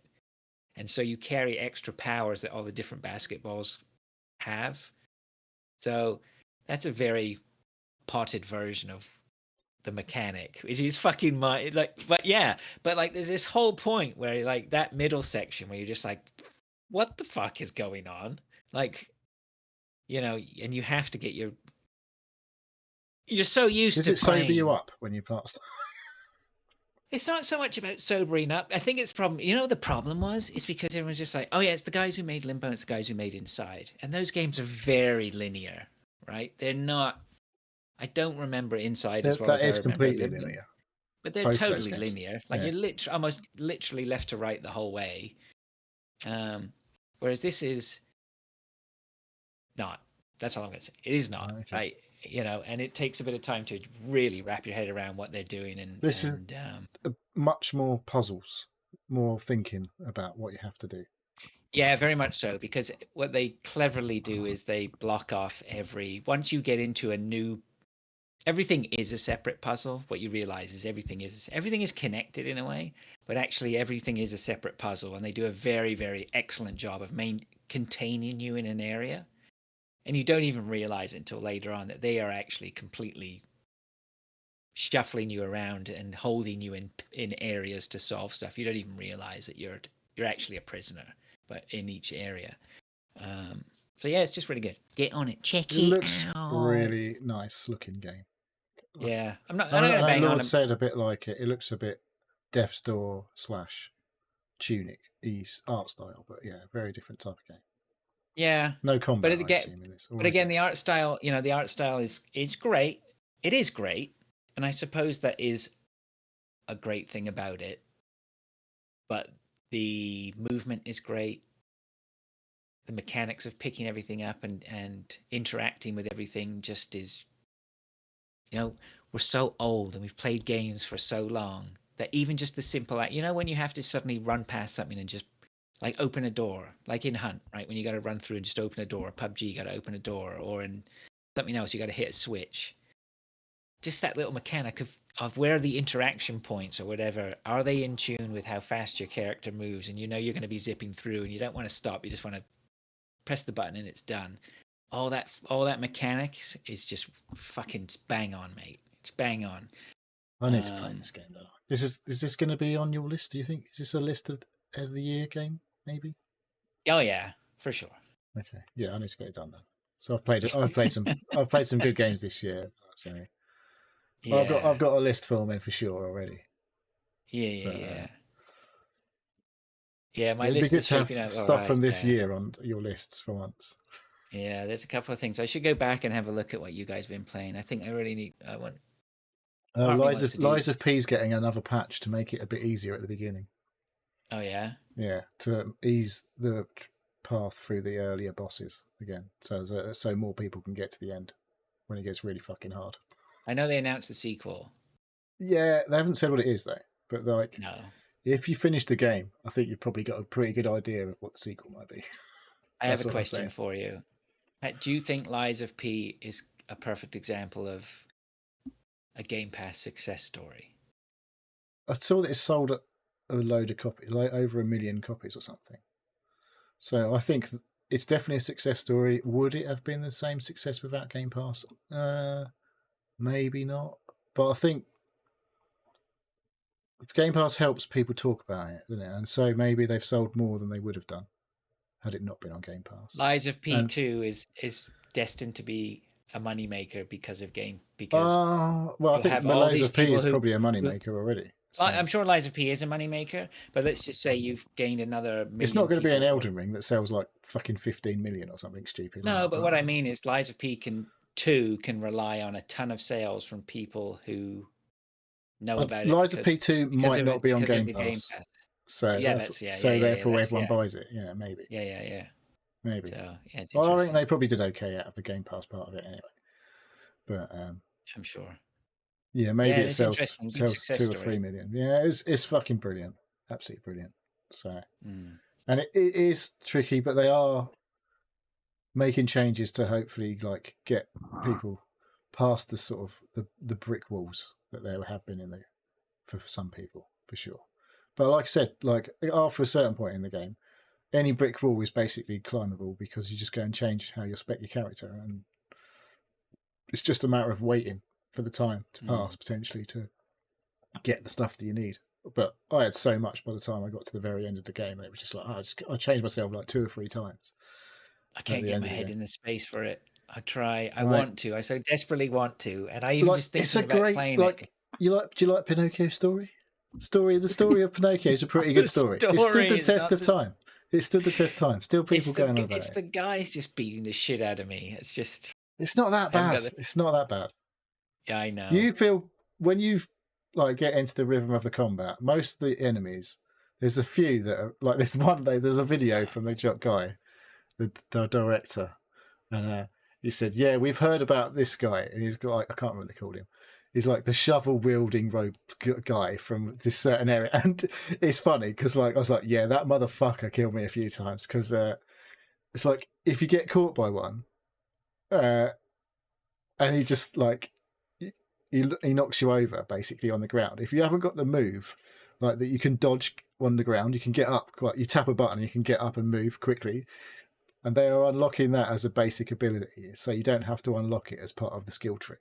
So they've realised like that is a key mechanic. That's like if you don't have this, it makes the game really fucking hard. But that was one of the first things I unlocked because I was like, that's a really good skill. I was like, that's a fucking great skill. I'm having that. Right. But some people maybe thought that maybe other skills would be more useful. I was like, no, that's definitely fucking going to come in handy. I'm having that early. That was one of the first things I unlocked. But so now they're going to unlock that for free. That's going to just be one of your abilities. And they're going to rework the skill trees and things like that. And they're giving some of the currency you need to unlock the skill tree. They're going to be able to buy from one of the earliest merchants that are in the game, so you can get like a head start on the skill tree as well as. There's loads of ways. This I love this game. It's fucking great. Yeah, I finished it. I ain't even played it this week, and we're still talking about it. It's so good. It's interesting to hear about patches or like balancing. Right, well, there's DLC coming. There's DLC, which looks obviously there's things that happen in Pinocchio's story that don't happen in the game. But there's definitely things that happen in the game that I don't think happen in Pinocchio. So yeah, it was so good. It was really good. What else have we got? I suppose it's you. I've got Forza on there. Do you want to talk about Forza? Well, we could do. Talk about? I haven't played as much this week. We did race though. We did, and we had a laugh. It was just me and Dave because by the end of it, because it was like being a bit of a faff, and we couldn't. By the time we got it all working, it was like. Well, I don't recall there being anyone else to line up. No, it was a. There's a couple of people. Like Lord, I know, said he'd be up for a race if we ever saw it. We didn't play for very long, and it was like. Have a look on Sunday. This to the listeners, because that's about the good time, right? Sunday sort of afternoon. Well, Sunday last week I was good because I was. Well, it's actually, to be fair, Sunday last week was bad for me because I was out most of the day. But I was off work last week, whereas this week I'm back in work. So. Oh, okay. But there's also still football going on. But we need to try and figure it. But it was fucking funny. We were laughing a lot. Yeah, it was good. Yeah, Dave flexed. Did he? Yeah, and especially in that first race, he was just away, wasn't he? I picked my shit car, thinking that I didn't know how good Dave was, and Dave and you picked the same car, and that car was way better than the car I had, and it was like, yeah, Dave just fucking disappeared. It was like I can't catch him up. I was in the 1983 Volkswagen Golf GTI.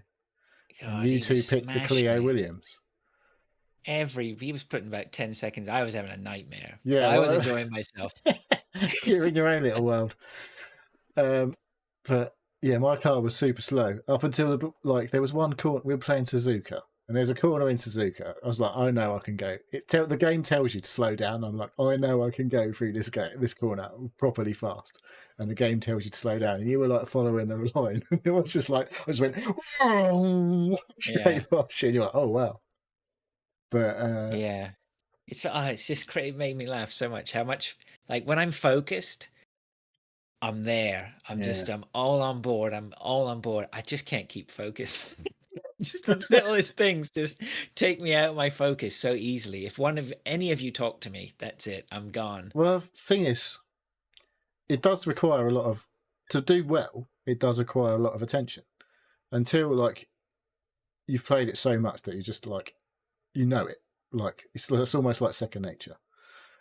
Like, when you've played it, I've played hundreds of hours of Forza, probably. Maybe, I don't even know how many hours. But over the years, I get you. Yeah. So I feel there's like some tracks that I'm just like, noob. I know this fucking track really well. Right. But it's just learning the nuances of each car and how fast the car is and how quick it can go around a corner and stuff like that. How much grip it's got and that sort of shit. But so Forza's still good. But Yeah. I've been playing another game that's taken my time away from that. Is this the one that... oh no, this isn't the one. I thought it was going to be the Motorsport Simulator. Go on then. Well, it is the motorsport game that I've been playing loads this week. But it's a different I thought it was going to be that. I thought it was the F1 Manager. But... No. Dave was playing F1 Manager, wasn't he? Yeah. He played that. No, I bought another game this week,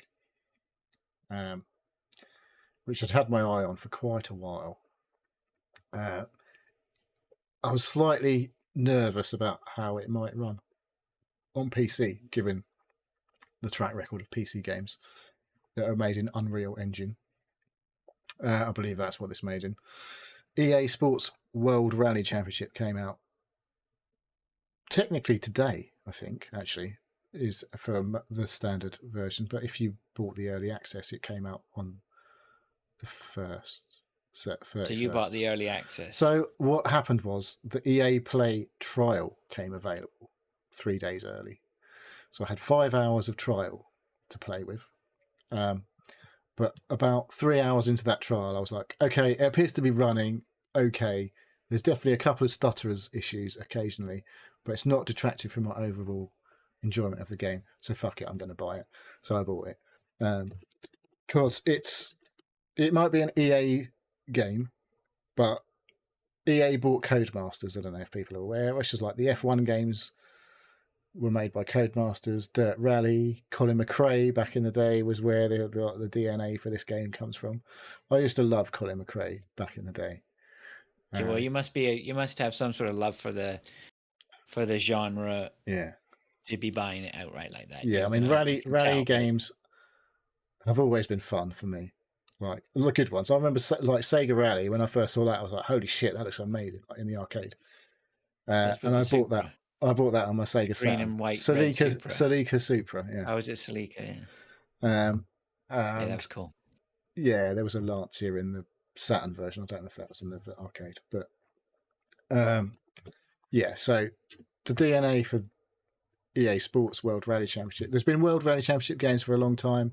I think they got to like 12 games or something. But that was a different developer. EA bought Codemasters, and obviously they got, because it's EA, they can buy the fucking license for whatever they like, or choose not to in the FIFA world. So they just bought the rights to the World Rally Championship, and Dirt Rally had. I really liked Dirt Rally 1 and 2 because it was a bit like there was Dirt, which became after Colin McRae, which is a bit more arcadey and a bit yeehaw. And then the Dirt Rally came out, and that was proper like rally focused. And I was like, this is fucking great. Dirt Rally 1 was great. Dirt Rally 2 was great. And this is great as well because it's the same kind of team making it. It's Dirt Rally 3 effectively, but it's got the World Rally Championship license, which means they have the actual World Rally Championship courses in it. I'm not that much of a rally fan that I know for sure that it's exactly how it looks, the actual routes, but it feels really fucking good to drive this game. I love this game. I've played shitloads. I've played the full first year of my career mode, which is like there's 5 main rallies. I've joined at the Junior World Rally Championship level, so I drive in a Fiesta, 1 litre Fiesta, 3-cylinder, which has got 230 horsepower or something stupid. Sounds fucking bonkers, as my main car. And then I bought Mark II Golf GTI to do the historic rally front wheel drive 2 class or whatever. And then I've just started my season 2. I've been promoted to World Rally Championship 2, so I've bought maybe another Fiesta, but it's more powerful. I've still got a load of Fiestas, but it's now much more powerful. And yeah, it's just like, it's just so good, so fucking good. Obviously it's very different to Forza, but it's still racing.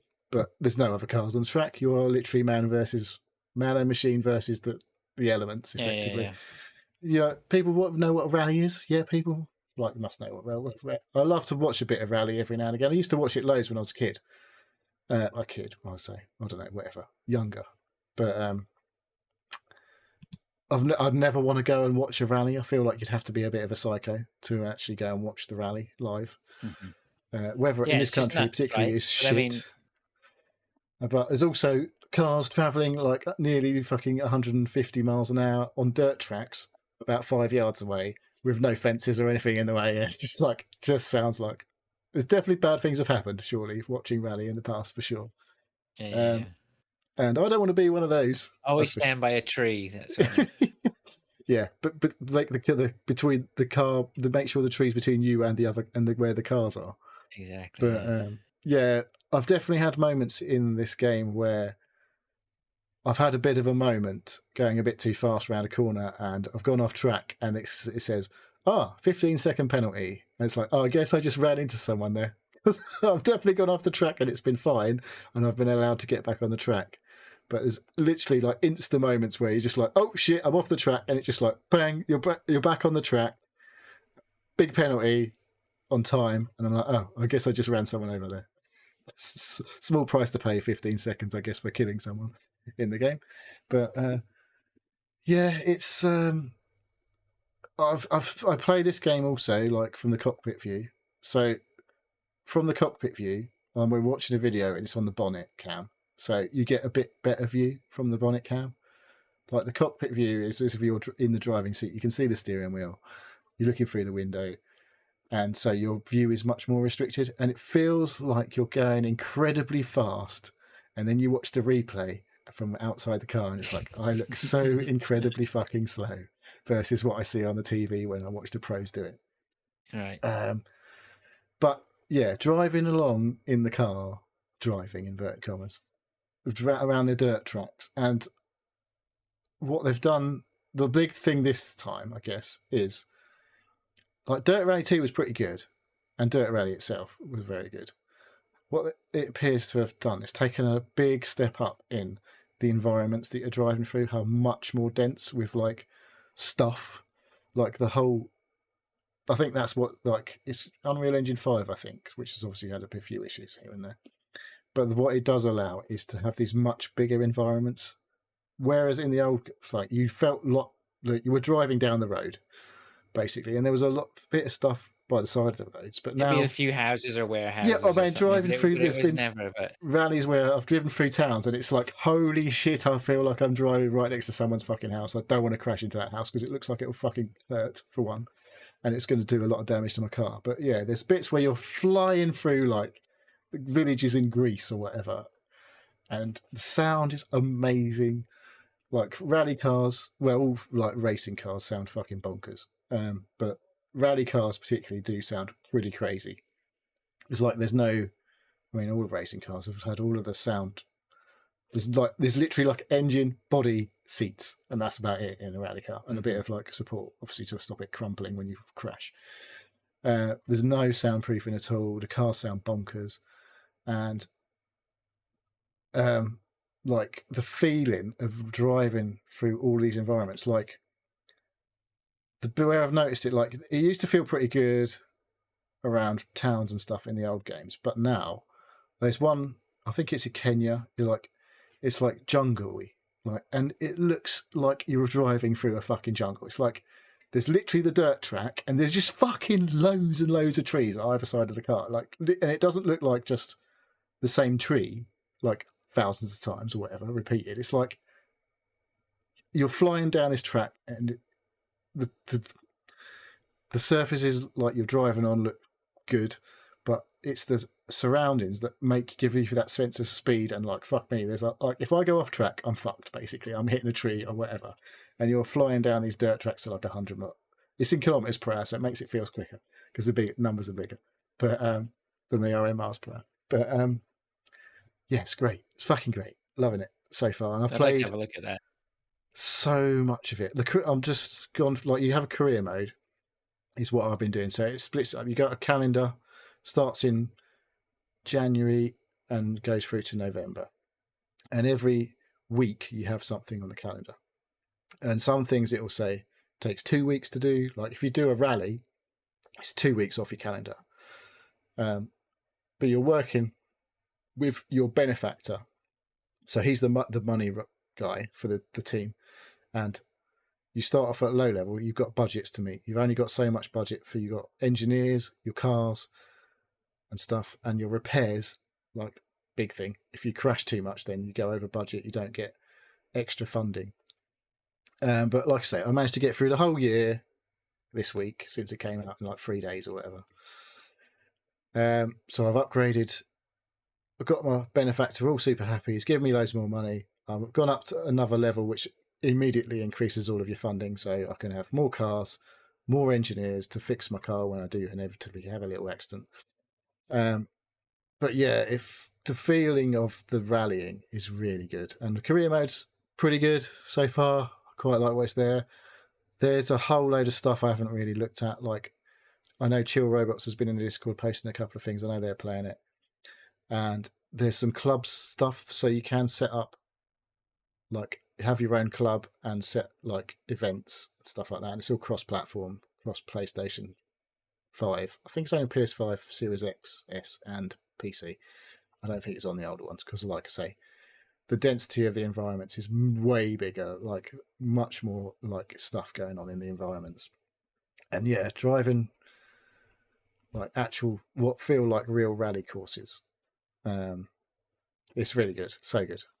Like, really, Is there really, a try? Is there a trial? So on there's a Game Pass for it? 5-hour trial okay. included in Game Pass. Okay, so I can try it then. Yeah, Right. and you might I'd like be to able try to. it. Might be able to waggle 5 hours on the Xbox and 5 hours on the PC. I don't know. Maybe. I'm not sure I need 10 hours of it, but I'd like to try it. I know with all these rally games, I've always approached them, been impressed by them, enjoyed them for a little while, and then that's enough. I know Like, just a VR is few- coming later on.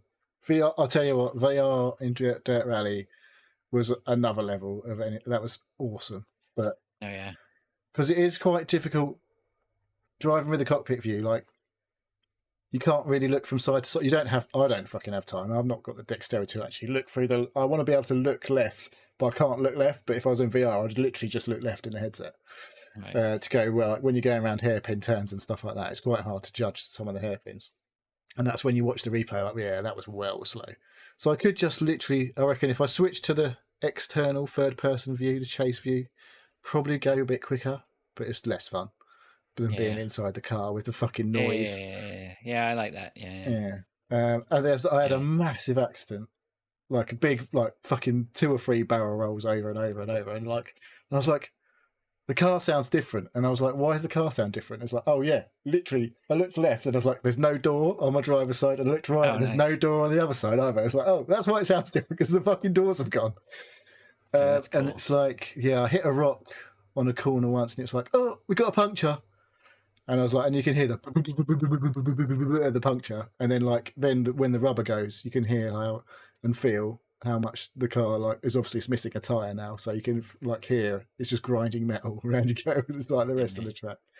You made me think about Forza when we were playing the other day, because I played that on the Series S with the surround sound system and everything, and I mean the thumps and the bangs were amazing. But there was one point we're just sitting around the paddock and you could hear the announcer off. It felt like they were off in another feed there. For a minute, it sounded so good.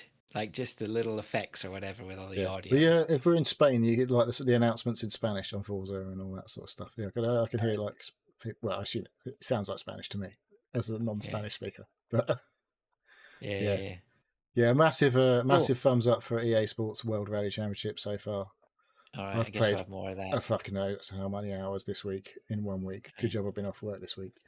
Forza is dead. Long live. No, I'll be back on Forza. I'll play some Forza. All Forza's right. good for like having a crack with people, having a Yeah. laugh. I've played enough Yeah. Forza now to know It's that there I'm to be okay. played. It's there ready to be played. Yeah, exactly. But yeah, really, really loving. I love a bit of rally. Love a bit of rally. All right. Okay. All right. You want to do your last one then? Are you done then already? All right. I'm Okay. done, mate. Yeah. Well, a bit of a difference from a Dead Space. I've carried on playing Super Mario Brothers Wonder. I did. I have played so much EA Sports Rally that I haven't played that. I sat down. I was like, I really should play some more Super Mario Brothers because I haven't played it all week. And then I just sat there for a good 3 hours and played loads. That is an awesome game. That I heard someone talking about it. They're like, you can just play a couple of levels, and it's good to play just a couple of levels. But yeah, I was like, after a couple of levels, I was like, yeah, I'm just going to carry on playing. And I basically did the third world, got my third royal seed, and got rid of the third ghost piranha off of Bowser, who's personified as a castle now. It's fucking bonkers. So, yeah, awesome game. Keeps doing new things all the time.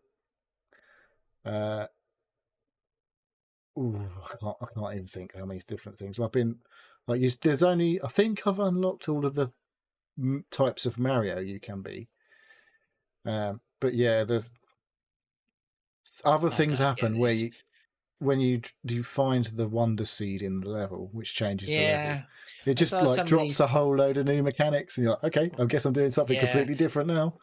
There's a part of me that actually doesn't want you to talk about it too much. I gotta get this. I know I sort of would like to I'm avoiding watching any videos. I know I've heard there's an elephant. I know it goes a bit bonkers, but I haven't seen anything. I haven't seen any gameplay. I don't really want to see anything, right? Yeah. I don't know why. Normally I've never given a shit about 2D Mario games, but this one I'm trying to keep it just... I think it's because I went back and I played that Mario Brothers Wii U again.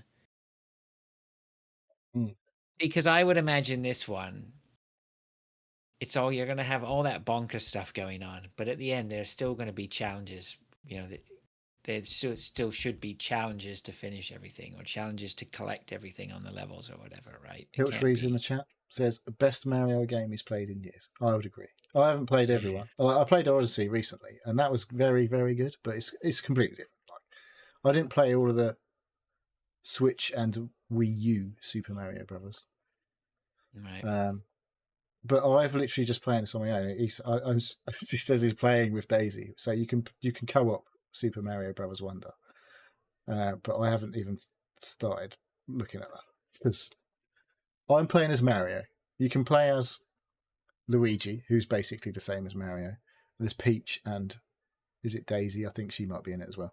I think they're all the humans are play the same. But there's Yoshi's, which you can play as, and Yoshi's don't get power-ups. So they don't get supered, or they don't get fireballs or whatever like shit. But I don't think they can die or something like that. Or I can't remember. There's something about them that basically they can get bubbled off the camera, but you can pop the bubble and get back and all that sort of stuff. And there's a Nabbit guy, which is like a rabbit, but not rabbit or something. I don't know. It looks a bit like what are those things that are in the rabbits? Rabbids, yeah. It looks a bit like a rabbit, but it's a Nabbit or something. I don't fucking know. So you can co-op this. So you can. I think if you're the adult, I think it might be the best thing to play as. I can't remember. It's play as the Yoshi as the adult, and then if they fail as Mario, you can rescue them, kind of thing. I don't know, whatever. But I haven't even started. I'm just playing it on my own, and it's great on your own. Have to get on it. Yeah, it's not even. I don't think it's not like a super expensive super Nintendo game. It was like Zelda was full price, wasn't it? And it was like 70 quid. This is full price as far as I know. No, it's only 50 quid or something like that over here. Isn't that full price anymore? No, it's like 70 quid's like a full price fucking game. So it's not super expensive. 3D devs. Yeah, fucking Nintendo, eh? But yeah, I'm not a Mario expert. I used to love them back in the day. Yeah, Pilch says he got it for under 40 quid. I paid £37.50 because I got it on a voucher on Curry's or whatever before it came out. I was like, when I saw that, I was like, fuck Spider-Man 2, I'm getting Super Mario. Yeah, this is just a lesson. I just can't buy it right now. I just can't. I know you're gonna sit there and go, you got loads of money, just go fucking buy it. I wouldn't say you got loads of money. You can afford to buy fucking Super Mario. I can afford to buy it. I can't afford to buy it right now. Yes, you can. You can't afford not to. Yes, I like your sales tactics. Sold. Just imagine, I need it's to a pair of persuade. really No, I good need to. speakers. No, You're I like, need to I have to persuade. buy them now. I can't afford to buy any speakers either. Well, Like, yeah, but man, we're just what if they we're were on the run, like, mate. what We're if on they the were like run into. £1,000 speakers, but you saw them for 50 quid? This is just that. No, I can't. It's like £1,000 video game for 50 quid. He's good, people. My son's got a job now. He's got loads of disposable You can income. buy it then. Yes, exactly. I got to persuade him to buy it. I think I've told getting him to buy a replacement M.2 drive for his PC. No, Finally just needs get him to to buy upgrade Super Mario that. first. Should I change it and go, oh, He I doesn't need ordered, an M.2 drive. oh, I went to order that drive for you and I ordered Mario by mistake. Whoops. Yeah. You can play it together. And then when he's not playing that, you can just play it on your own. No, that's not a sales tactic. There is nothing I have found, well, unless Pilch can tell me otherwise. But I think Pilch has a history. If I recall, Pilch has a history of playing the games with his daughter or whatever. Like, he's got the patience for it. I haven't. As soon as somebody bounces me in the Mario levels, I don't think you can affect each other in this. You can just help each other. I don't think you have, like, in the new Super Mario, you could bounce off each other and piss each other off. Yeah, that used to drive me Yeah, I don't think that nuts. happens in this. I think they realised that was shit.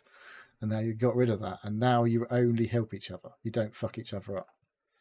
Pilch should have to correct me if I'm wrong there, but I'm pretty sure that's what I've read or heard. So, all right, Super Mario Brothers Wonder, very high on the list of games of this year for sure. Yeah, that's the thing. I don't want to miss out. Maybe I'll ask for it for Christmas and squeeze it in before the end of the year. You'll regret it. You'll be regret. I was like, oh, I could have been playing this for the last 2 months. I'll play it anyway. All these videos, I always, yeah. I've been staring down at. Oh, geez, I keep looking at it every time I go to the. Right now, I keep turning on my Xbox. I'm enjoying my Xbox right now. Have you turned on your Xbox today? No. Oh, you're in for a surprise when you get on that one. Oof. Am I? Yeah. Everyone's losing their shit over it. Apparently, not me. I was just like, oh, fuck off.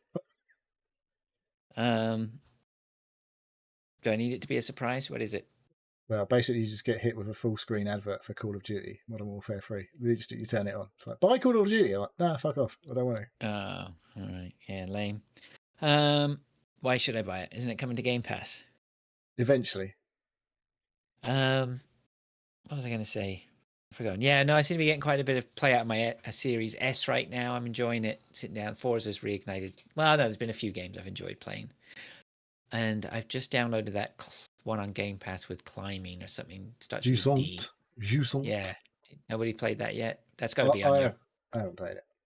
Oh, I'll go check it out. Yeah. It's a lot of climbing.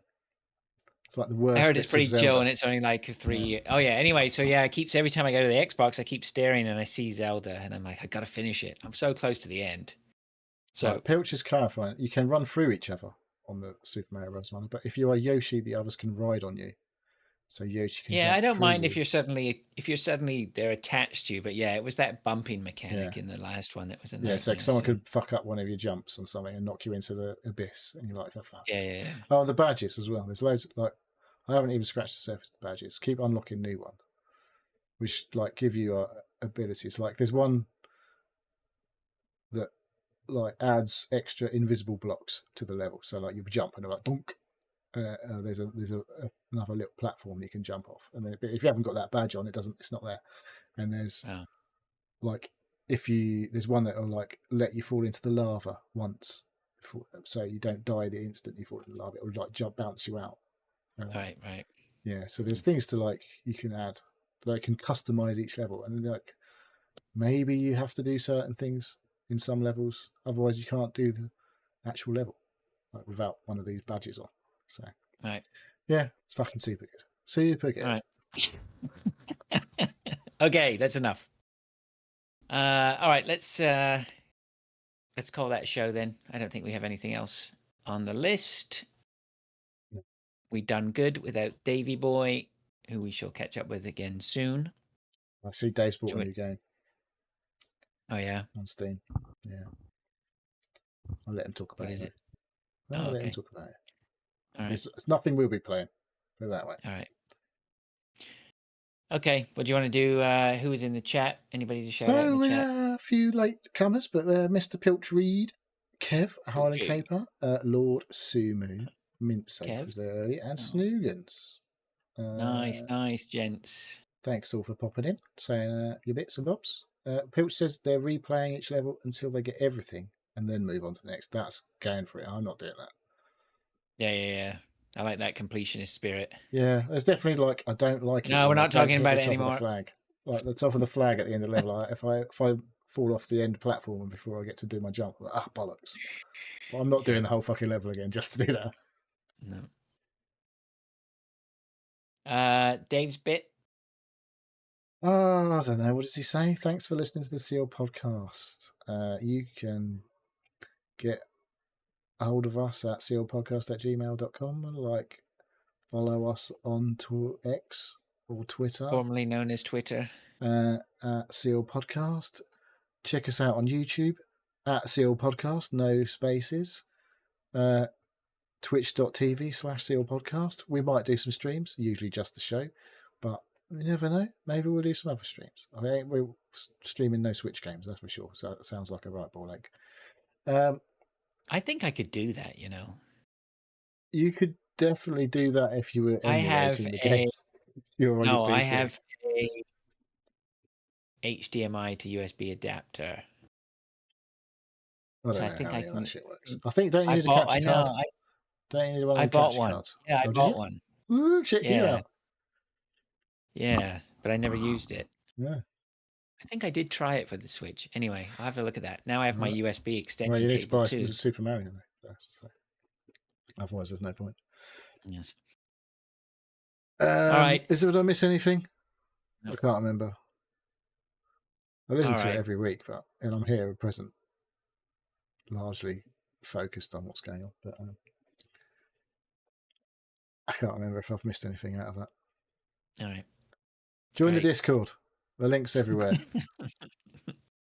All right. It's turning into a shit show at the end. Let's get out of here. Until next week, we'll catch up with you later. See you next week. All being well. Bye.